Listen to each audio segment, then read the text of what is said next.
Hi and welcome back now. Now in this video we are going to talk about the editor. In the previous video we just had an introduction about the course and what we are going to cover, just an overview. And here we will use an editor and we'll talk about other editors and the one which we prefer. You can use a simple editor like Notepad, but I'll definitely not recommend that because we are programming and a simple editor is not helpful enough. A common editor is Sublime Text or Bracket. You may be using that. You can also use Atom. If you have been a programmer, you're probably using NetBeans or Eclipse or even Visual Studio Code. Our preference is Visual Studio Code, and you can simply go to your Google search and search for Visual Studio Code and download it. And once you download, double click and install. I may try to take you to the code there. So you just need to go to the download on the Visual Studio Code. Search on Google for Visual Studio Code. I think the first link itself will be about this Visual Studio. And if you're on Mac, just download it and install it. Installation is as simple as, to follow the directions and it will happen. And interesting thing about this is that the Visual Studio is the same in all three operating systems. So nothing much to worry about. If you have a different operating system than one which I'm using, it will all be the same. Particularly in case of JavaScript, even the programming part will be the same for all. Now, if your Visual Studio Code is on, you will have a welcome page and other stuff, so you can ignore that. And let me walk you through the Visual Studio Code.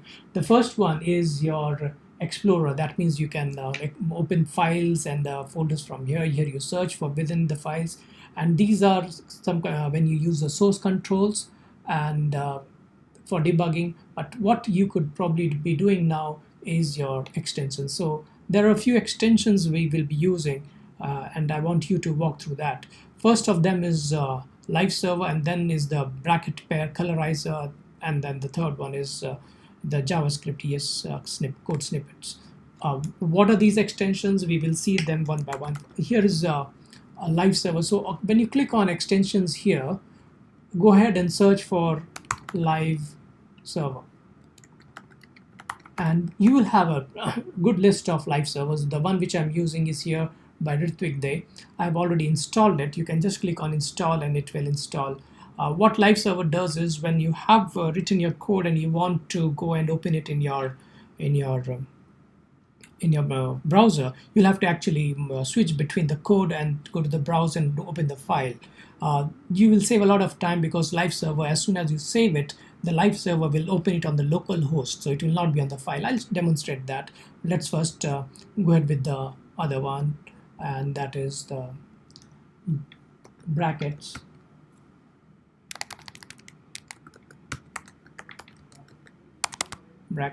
Pair Colorizer, or you can search for Colorizer, and that, yeah, this is the one. You can go ahead and install the bracket Pair Colorizers. What it does is, if you have done programming ever, you would know that you are not able to identify where the bracket opens and closes because all brackets have the same color, either gray or white or black or whatever it is. But here you will have different colors for different brackets. So you'll be able to know where they end and where do they open up. So after the bracket, we would want this JavaScript ES6 code snippet. We'll go for JavaScript ES6. So you'll get some code snippets here. So we'll take this code snippets and we will install this. This is how you just click on the install, and the Visual Studio Code does the rest. So once it is done, you have the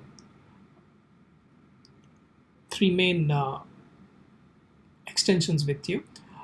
What we would want to do is you can actually go to the Visual Studio Node.js extensions or search for extension for JavaScript. It will take you to this link, and there is a list of pages which they recommend you to go. So I'll take you there.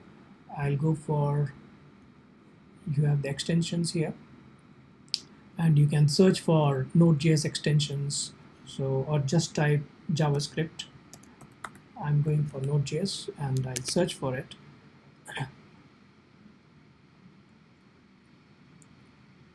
So you get a lot of extensions here, and if you just go for, say, Visual Studio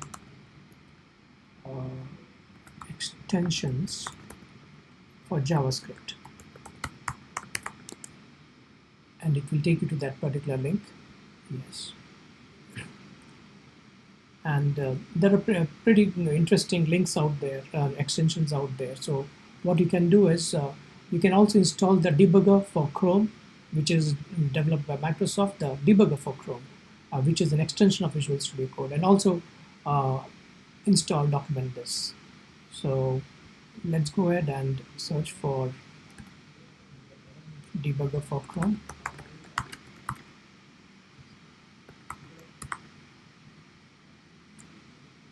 Here you see Microsoft. Let's install this as well, and we will go ahead and search for something else.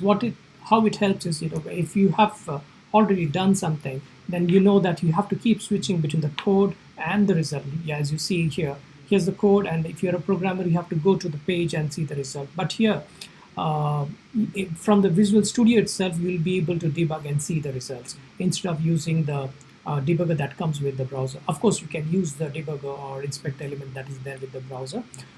By the way, if you're not able to understand what we are doing, why are we adding extensions, just wait for a while and we will do that. One of the extensions that we added was debugger, and now we'll do document this. Document this is a good extension if you want to generate document. So it will help you document this by Joel Day. You can install this. All these recommendations are there in the web page, and if you search for extension for JavaScript, you will find the Visual Studio Code extensions, and from this page you can install the recommended ones. Okay, there's another one is ESLint.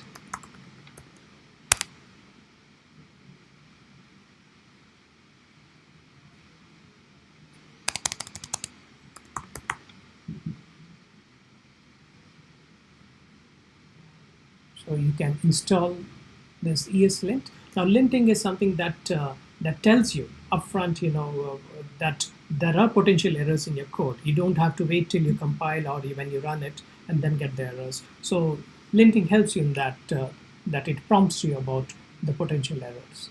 Now let's see how the live server has helped. If you go to File and then you say you want to create a new file, you take this up in the file systems, and